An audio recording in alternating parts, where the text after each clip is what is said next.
5টি লক্ষণ দেখলে বুঝবেন আপনার উপরে বদনজর আছে। এই বদনজর বর্তমানে অনেক মানুষকে অসুস্থ করে ফেলতেছে, এটা আমরা অনেকে বিশ্বাস করি না।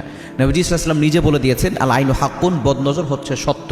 এই বদনজর রাসূলুল্লাহ সাল্লাল্লাহু আলাইহি ওয়াসাল্লাম বলে দিয়েছেন, এই বদনজর একটা সুস্থ উটকে অসুস্থ করে রান্নার পাতিল পর্যন্ত নিয়ে যায় এবং একজন সুস্থ মানুষকে অসুস্থ করে কবর পর্যন্ত নিয়ে যায়।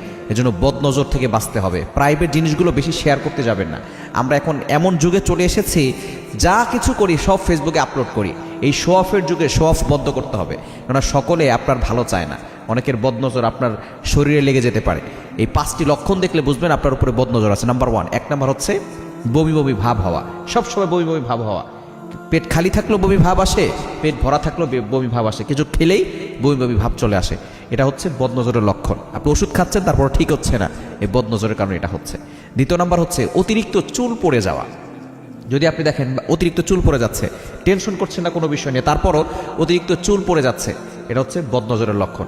অতিরিক্ত চুল পড়ে দেখবেন অনেক মেয়েদের চুল পড়ে, এটা মেয়েরা বুঝেও না যে তাদের উপরে বদনজর করা হয়েছে অথবা ব্ল্যাক ম্যাজিক করা হয়েছে। ব্ল্যাক ম্যাজিক করলেও অতিরিক্ত চুল পড়ে যায়। এবং 3 নাম্বার হচ্ছে সর্বদা মাথা ব্যথা করে।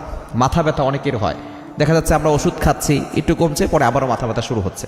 যদি আপনি দেখেন সর্বদাই মাথা ব্যথা করছে, তাহলে অবশ্যই চিকিৎসা নেবেন এবং অবশ্যই বদনজর থেকে বাঁচার জন্য আপনি আমল করবেন।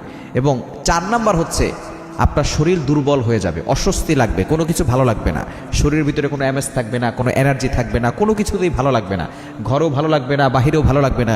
এটা হচ্ছে বদনজরের লক্ষণ, শরীর একেবারে আস্তে আস্তে দুর্বল হয়ে যাওয়া। এবং 5 নাম্বার হচ্ছে চেহারা ফ্যাকাশে হয়ে যাওয়া, চেহারা হলুদ হয়ে যাওয়া, চোখের নিচে কালো দাগ পড়ে যাওয়া।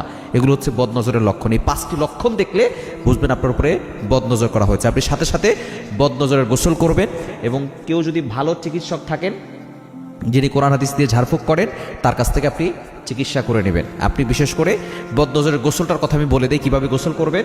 আপনি প্রথমে পবিত্র পানি নেবেন এবং আপনি নিজে উজু করে আপনি একটা বালতি অথবা কোনো বলে আপনি কিছু পানি নেবেন। পানি নিয়ে 2টা হাত সেখানে চুবিয়ে দিবেন। এরপরে দুরূদ শরীফ, যেটা আমরা নামাজে পড়ি, সেটা 7 বার পড়বেন। এরপরে আপনি সূরা ফাতিহা 7 বার পড়বেন, আয়াতুল কুরসি 7 বার পড়বেন। এরপরে আপনি সূরা কাফিরুন 7 বার, সূরা ইখলাস 7 বার, সূরা নাস 7 বার, সূরা ফালাক 7 বার।